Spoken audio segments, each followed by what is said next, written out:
नमस्कार, commodity roundup में आपका स्वागत है। मैं हूं मनीषा गुप्ता और आप सभी को अष्टमी नवरात्रि की बहुत बहुत शुभकामनाएं। और दशहरा के चलते यहां पर डिमांड अच्छी खासी है, बाजारों में रौनक भी है। और जिस तरह से हमने कमोडिटीज़ में यहां पर कारोबार होता हुआ देखा है, जिस तरह के शॉपिंग के नंबर्स हैं, रिटेल के नंबर्स यहां पर आते हुए नजर आए हैं, सभी ऑन द पॉजिटिव साइड हैं। और इसी हिसाब से कि त्योहारों पर डायमंड ज्वेलरी की मांग कैसी रहने वाली है, उस पर भी हम आज यहाँ पर चर्चा करेंगे। हमारा सबसे पहला टॉपिक यही होगा, क्योंकि अगर डायमंड्स की बात की जाए तो अपने हाई से करीबन 20 से 30% की गिरावट यहाँ पर देखने को मिली है। सोने के प्राइसेस अभी भी वॉलेटाइल हैं, लेकिन यहाँ पर किस तरह के मूव्स आगे रह सकते हैं, इस पर भी करेंगे चर्चा आज। साथ ही साथ बात करेंगे कच्चे तेल की, जहां पर कल देर रात 3.5 से 4% की तेजी देखने को मिली। बाजार एक तरफ तो मिडिल ईस्ट को देख रहा है, दूसरी तरफ चाइना के रिफॉर्म्स जो कि कल यहां पर अनाउंस हो सकते हैं, और साथ ही साथ जिस तरह से यूएस में प्रोडक्शन घटी है, उसका फायदा हमने कच्चे तेल में आता हुआ देखा। साथ ही बात करेंगे पाम तेल की, जो मल्टी मंथ हाइज पर अब यहां पर कारोबार कर रहा है। भारतीय इंपोर्ट सितंबर के महीने में तो गिरावट के साथ काम कर रहे थे, लेकिन आगे इस क्वार्टर में अब कैसे रह सकते हैं नंबर्स, इस पर भी होगी चर्चा। हमारे साथ इन सब पर बात करने के लिए कृष्णा डायमंड ज्वेलरी के founder and MD Ghanshyam Dholakia हैं। साथ ही कुंवर जी ग्रुप के डायरेक्टर रवि देओरा और एसडी गथरी के सीईओ संदीप भान भी हमारे साथ जुड़े हैं। शुरुआत लेकिन हम यहाँ पर सोने चांदी के साथ पहले करेंगे, क्योंकि अच्छी खासी मूव्स यहाँ पर देखने को मिली हैं। रवि, कैसे देखते हैं आप प्राइसेस और गोल्ड में जो ये उछाल कल देर रात देखा हमने, जहां पर 1% की तेजी सोने में, 2% की बढ़त चांदी में, इन लेवल्स पे अब अगले हफ्ते के लिए क्या राय देंगे इन्वेस्टर्स को? सबसे पहले आपको एंड पैनलिस्ट एंड सब जो भी व्यूअर्स है सबको फेस्टिविटी की शुभकामनाएं। बेसिकली प्राइस में एक नॉर्थवर्ड डायरेक्शन में मोमेंटम है। कभी डिक्लाइन आता है तो जियो पॉलिटिकल रिस्क सपोर्ट कर देते हैं, कभी डिक्लाइन आता है तो डॉलर इंडेक्स के वीकनेस सपोर्ट कर देते हैं। मुझे लग रहा है कि प्राइसेस में मोमेंटम अभी भी स्ट्रांग है, कोई ज्यादा वीकनेस नहीं है। हालांकि हायर लेवल पे तो थोड़ा कंसोलिडेशन गोल्ड में हो सकता है, बट जो चाइना स्टिमुलस मेजर्स अनाउंस कर रहा है, चाइना की भी जो फिजिकल डिमांड है, मुझे लग रहा है कि जो लूनार फेस्टिविटी की डिमांड उसकी नवंबर दिसंबर में होती है स्टॉकिश की, वो काफी स्ट्रांग होगी। क्योंकि वहां पे बैंक ने अगले 5 महीने के लिए नई सेंट्रल बैंक की बाइंग बंद है, but yes physical spot buying काफी अच्छी हो सकती है। यहाँ पे despite of high prices demand में कोई भी कमी नहीं है। Particular James and jewellery industry के लिए काफी अच्छा साल है, क्योंकि अगर प्राइसेस बढ़ते हैं तो हमने देखा है कि स्पॉट मार्केट में बड़ा डिस्काउंट आ जाता है। ये इस बार आता हुआ नहीं दिखा है। एंड जब ड्यूटी कट हुई उसके बाद लगातार ट्रैक्शन गोल्ड एंड सिल्वर में मंथ के बायर्स का बना हुआ है। मुझे लग रहा है कि टिल द फेस्टिविटी दीपावली कोई बड़ी मंदी की उम्मीद नहीं दिख रही है। साथ में यूएस पॉलिसी चेंजेस भी काफी सपोर्ट कर रहा है। तो मुझे ऑल ओवर लग रहा है कि गोल्ड में थोड़ा कंसोलिडेशन एंड सिल्वर में तेजी जारी रहेगी। ये वीकेंड में चाइना की जो प्रेस कॉन्फ्रेंस है फाइनेंस मिनिस्टर की, वहां से भी एक स्टिमुलस मेजर्स की अनाउंसमेंट है। तो अगर इसको समराइज करें फैक्टर्स को, तो गोल्ड में बाय एंड डिप्स का स्ट्रेटेजी रखे अगले सप्ताह के लिए। 75,000 से लेके 75,500 एक एक्यूमुलेशन जोन होगा। 74,600 would be stop loss for entire week. And upper side मुझे लग रहा है कि अगले सप्ताह में गोल्ड में आपको 76,700 तक के लेवल की उम्मीद करनी चाहिए। वही चांदी आउट परफॉर्म करेगा, मेटल्स का भी सपोर्ट है, तो यहाँ भी आप बाय करें। 90,200 300 एक बाइंग का जोन है, वहां पे बाय कर सकते हैं। स्टॉप लॉस लगा है 88,900 का। 92,800 से 93,000 तक की रैली आप शॉर्ट टर्म में एक्सपेक्ट कर सकते हैं। तो गोल्ड एंड सिल्वर दोनों बुल रह सकते हैं, बुलिश साइड रह सकते हैं। हालांकि सिल्वर में आउट परफॉर्मेंस के चांसेस ज्यादा दिख रहे हैं। वेल एब्सोल्युटली, चांदी में आउट परफॉर्मेंस यहाँ पर रह सकती है, लेकिन सोने में भी तेजी की उम्मीद है। और इस क्वार्टर शायद यहाँ पर हम वॉलेटाइल प्राइसेस देखें लेंगे, लेकिन अगले साल सभी को लगता है कि ऑल टाइम हाइज यहाँ पर फिर से बनते हुए नजर आएंगे सोने और चांदी में। लेकिन अपने ऑल टाइम हाइज से कुछ मुनाफा वसूली यहाँ पर जरूर देखने को मिली है, जिसका फायदा खरीदार इस हफ्ते और इस महीने में यहाँ पर उठाएंगे दिवाली धनतेरस से पहले। घनश्याम ढोलकिया जी, आपका भी स्वागत है कार्यक्रम में। और पहले तो आपसे सोने चांदी के जो ज्वेलरी है उस पर ही जानना चाहेंगे, कैसे देखते हैं आप सोने की इतनी ज्यादा बड़ी वॉलेटाइल मूवमेंट, और क्या उसका एनी इम्पैक्ट आया है हमने ज्वेलरी की खरीदारी पर? सबसे पहले मनीषा जी, आपको और सीएनबीसी का सभी कस्टमर को बहुत बहुत बधाई, नवरात्रि की शुभकामना। बहुत बढ़िया त्योहार चल रहा है, और यही त्योहार होता है कि सभी के घर में खुशियां। और गोल्ड डायमंड ज्वेलरी तो ऐसा प्रोडक्ट है कि खुशियां में जरूर लोग खरीदते हैं। और मैं तो सभी को बोलता हूँ, हमारे सभी ज्वेलर्स को, जो खुशियां बेचेगा उसके घर में तो खुशियां रहने वाला है। अभी बात बताया, जब भी गोल्ड की या तो डायमंड की कोई भी प्राइस जब भी बढ़ता है तो थोड़े टाइम के लिए कस्टमर अटक जाता है, स्टेबल होने से वापस खरीदता है। तो लास्ट थोड़े दिन में गोल्ड की प्राइस थोड़ी स्टेबल हुई है, हाईएस्ट लेके थोड़े नीचे आई है, तो अभी थोड़ी खरीदारी है और सीजन में और ज्यादा खरीदने की भी उम्मीद है। डायमंड तो जरूर मैं बोलूंगा कि प्राइस कम हो गई है पहले की कंपेयर में, बिगर साइज में तो अच्छा खासा कम हो गया, लेकिन लास्ट 3-4 महीने से डायमंड की प्राइस भी स्टेबल की तरह है। तो जब भी कोई चीज स्टेबल होता है तो लोगों को कॉन्फिडेंस बढ़ता है।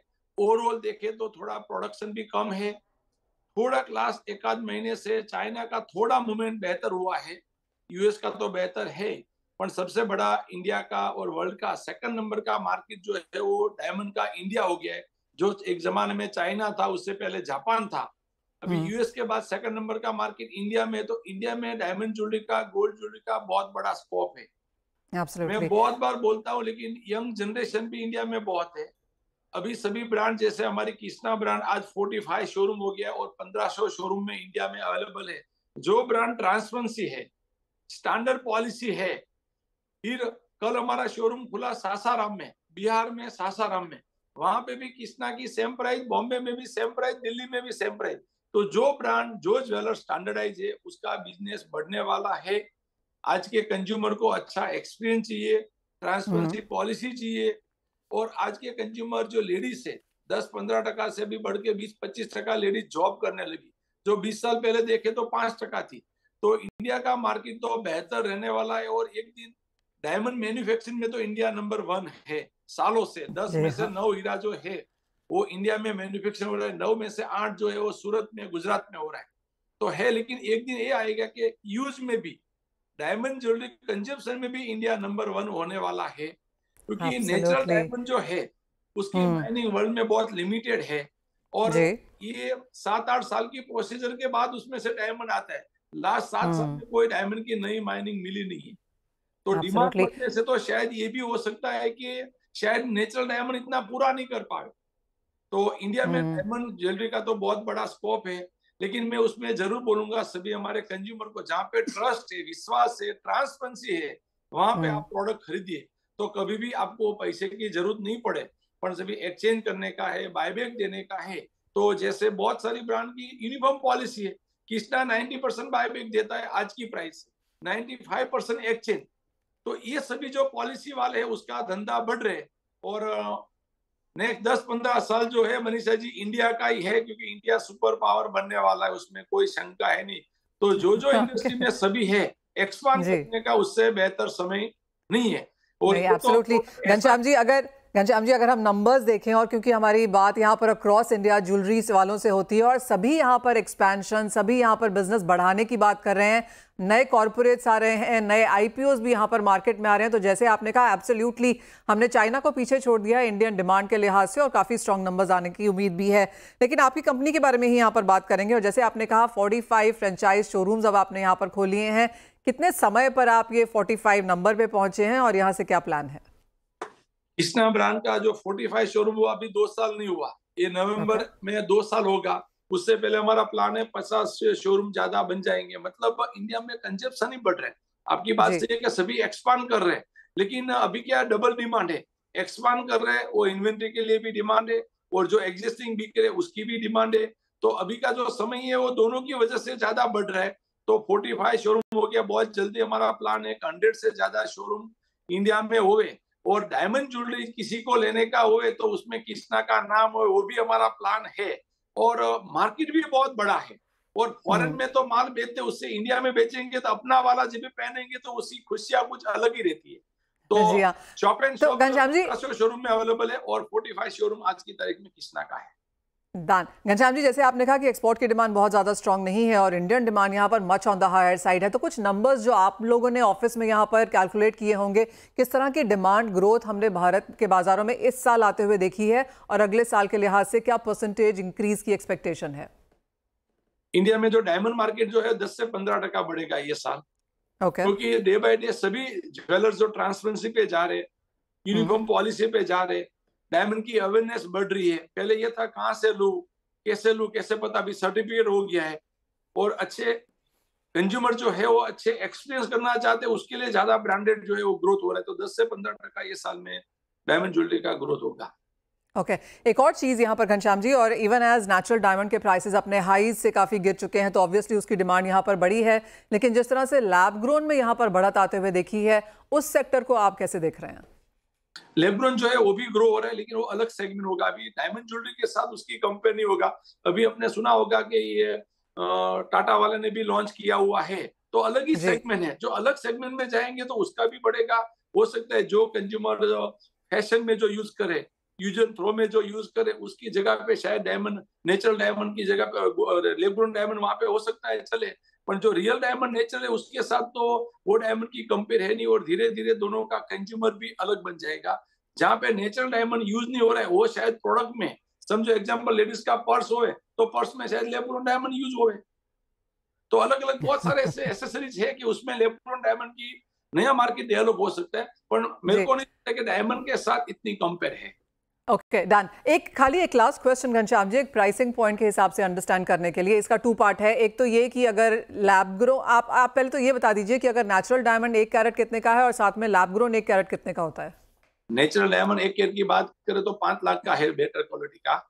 और lab grown diamond 1 carat loose diamond without jewellery लेने के लिए जाओ तो वो डायमंड शायद आपको मिल जाएगा आज की तारीख में 10,000 रुपए में। 10,000 रुपए में 10,000। तो उसके साथ कुछ कंपेयर नहीं है। गोल्ड और लेबर के साथ समझो देखिए तो वो 50-25,000 होगा और ये जो है वो 7 लाख है। तो दोनों के साथ कुछ कंपेयर नहीं है मेरा कहने का। वो अलग ही सेगमेंट में जाएगा और अलग ही सेगमेंट में उसका यूज होगा लैब ग्रोन डायमंड का। और नेचुरल जो है, इंडिया नेचुरल में बिलीव करता है, रियलिटी में बिलीव करता है। हम यूएस जैसे नहीं है कि मंडे से फ्राइडे कमाया और स्पेंड कर दिया, जितने टाइम है उतने टाइम साथ में रहने का वो कल्चर हमारा नहीं। पूरी लाइफ का सातों जन्म का साथ में रहने का वादा करते हैं, वहां पे तो नेचुरली चलेगा। Right, point taken. Ghanshyam Dholakia ji, as always बहुत बेहतरीन कॉन्वर्सेशन रही, लेकिन इसी के साथ एक ब्रेक का भी समय है। तो वो तो ऑफकोर्स ज्वेलरी मार्केट की बात थी, सोने चांदी की बात थी, लेकिन लौटेंगे तो बात यहाँ पर करेंगे एग्रीकल्चर की। हमारे साथ संदीप भान जुड़ेंगे ये समझाने के लिए कि एडिबल ऑयल में जो कंसर्न्स यहाँ पर अब इन्फ्लेशन को लेकर आ रही हैं वो इंटरनेशनल मार्केट से कितनी ज़्यादा प्रभावित हैं, इस पर करेंगे चर्चा। यहाँ पर न्यूज़ में है क्योंकि प्राइसेस में जोरदार तेजी देखने को मिली है। मलेशिया में प्राइसेस 5 महीने के हाईज पर हैं और इन सब पर बात करने के लिए हमारे साथ हैं SD3 के CEO संदीप भान। संदीप नमस्कार। और पाम फिर से काफ़ी न्यूज़ में है और जो रेंज की पहले हम बात कर रहे थे वो क्लियरली ब्रेक होता हुआ नजर आया है। 4300 के आसपास के प्राइसेस आप कैसे देखते हैं? Two, 3 weeks back we saw very aggressive buying from India. जबरदस्त बाइंग, ऐसी बाइंग पहले कभी देखी नहीं थी जिस तरह से इंडिया ने पोस्ट ड्यूटी हाइक के बाद की। आफ्टर इंडिया ने बाइंग करी तो then China came into the market, Chinese funds came into the market, and then we had a geopolitical crisis and then ringgit also weakened a lot. उसके चलते चलते बड़ी हेवी डिमांड आई और palm ने क्या किया, palm decoupled itself from the soft oils, palm went on its own way. और ये चलते चलते आज 4300 की जो बात कर रहे हैं आप, वो फ्यूचर्स मार्केट में है। फिजिकल मार्केट में आज अगर आप मलेशिया में ऑयल लेने जाएंगे तो it's somewhere around 4420 to 4430, so it's getting into a range of 4300 to 4500 for the nearby period. किस तरह के नंबर्स एज ऑफ नाउ हम प्रोडक्शन के लिहाज से मलेशिया में देख रहे हैं, क्योंकि काफी हद तक उनकी वजह से भी यहाँ पर प्राइसेस है और जैसे आपने कहा एक्सपोर्ट के नंबर्स काफी बुलिश थे।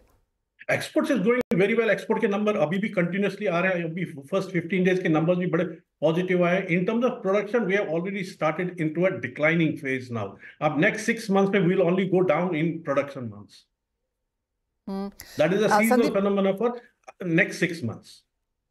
ओके संदीप, अगर वो डिफॉरेस्टेशन वाली न्यूज़ को देखें उसका क्या इम्पैक्ट रहा मार्केट्स पे, और वो अनएक्सपेक्टेड लाइंस आप कहेंगे, क्योंकि जिस तरह से डेट्स फटाफट से आ रही थी लेकिन कंप्लायंस नहीं हो पा रहा था, अब जो ये यहाँ पर इसे एक्सटेंशन मिला है, कैसा देखते हैं पूरा ओवरऑल इम्पैक्ट उसका भी? देखिए उसका कोई उसके इमीडिएट इम्पैक्ट जो EUDR का था वो यूरोप से, उसका ये था कि उन्होंने उसके चलते बहुत ज्यादा स्टॉक अप कर लिया था दीज मंथ्स इन एंटिसिपेशन कि 1 जनवरी से उसका इंप्लीमेंटेशन आएगा and there was lot of flow of oil to Europe. अब उसका डेफरमेंट होने का अभी बोला गया है कि वो 12 मंथ्स का डिले करेंगे, उसके चलते चलते यूरोप की थोड़ी सी बाइंग रुक गई, but it won't have any big impact on the numbers.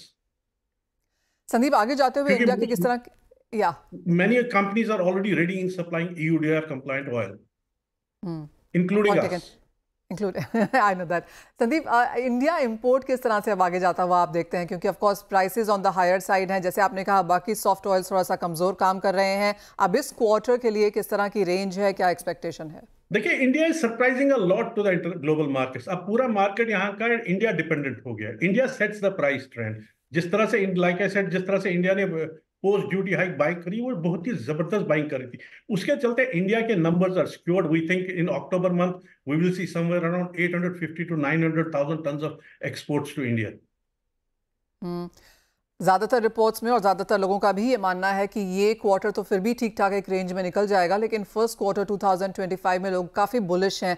आप कैसे देखेंगे अगले 6 महीने एंड देन फर्स्ट क्वार्टर 2025 को? देखिए, वो that will depend a lot on how soybean oil will go.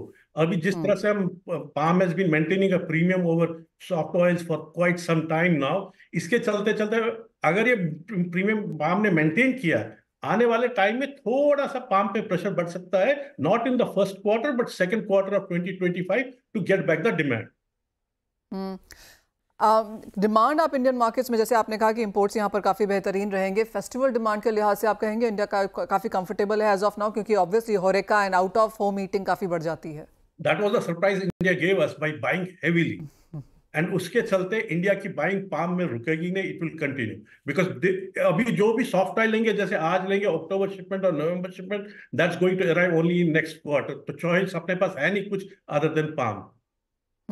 Sandeep, Indian markets आप कैसे देखते हैं, क्योंकि जिस तरह की पॉलिसीज हैं एंड नेशनल पॉलिसी मिशन को भी अब यहाँ पर 7 साल के लिहाज से कुछ फंड्स यहाँ पर एलोकेट किए गए हैं। इंडियन प्रोडक्शन पाम की के जो एज ऑफ नाउ नंबर्स हैं, ऑफ कोर्स हम अगले 5 साल 10 साल के नंबर्स भी एस्टिमेटेड देख रहे हैं, आप कैसे देखते हैं वो प्रोग्रेस? देखिए, we want to see that program successful. It is good for India and it is good for the Indian market also to have the self-sufficiency in the oils. आने वाले टाइम में जैसे टारगेट इंडिया ने दिया है कि 1 million ton का oil produce करना है, hopefully that gets through. But उतनी ही डिमांड बढ़ती जाएगी, सो इंपोर्ट्स पे उसका असर थोड़ा कम ही रहेगा, क्योंकि इंडियन कंजम्पशन इज ग्रोइंग। जितनी जिस पैटर्न पे कंजम्पशन ग्रो कर रही है, उस पैटर्न पे लोकल ग्रोथ बड़ी नहीं कंपीट कर पाएगी। So we will still continue to be import dependent. And food तो फिर भी यहाँ पर चॉइसेस हैं, लेकिन जिस तरह से पाम का यूजेज अक्रॉस इंडस्ट्री यहाँ पर बहुत सारी चीज़ों में होता है, फिर वो चाहे फार्मास्यूटिकल्स है या फिर कॉस्मेटिक्स वगैरह है, वहाँ पर किस तरह की ग्रोथ आप एंटिसिपेट कर रहे हैं? बायोडीजल ऑफ कोर्स एक अदर ही इंडस्ट्री है, वो एक अपने आप में डिबेट है। Palm is only a growth oriented oil, जहां इसकी एप्लीकेशन हर जगह है। तो जहां अगर किसी एक प्रोडक्ट में एप्लीकेशन कम हो जाता है तो दूसरे में डिमांड बढ़ जाती है। In totality it's only seeing growth. Sandeep, final question, किस तरह की ग्रोथ इन डिमांड आप एनुअली यहाँ पर एक्सपेक्ट कर रहे हैं? पिछले अगर 5 सालों की बात की जाए तो किस तरह की ग्रोथ देखने को मिली है?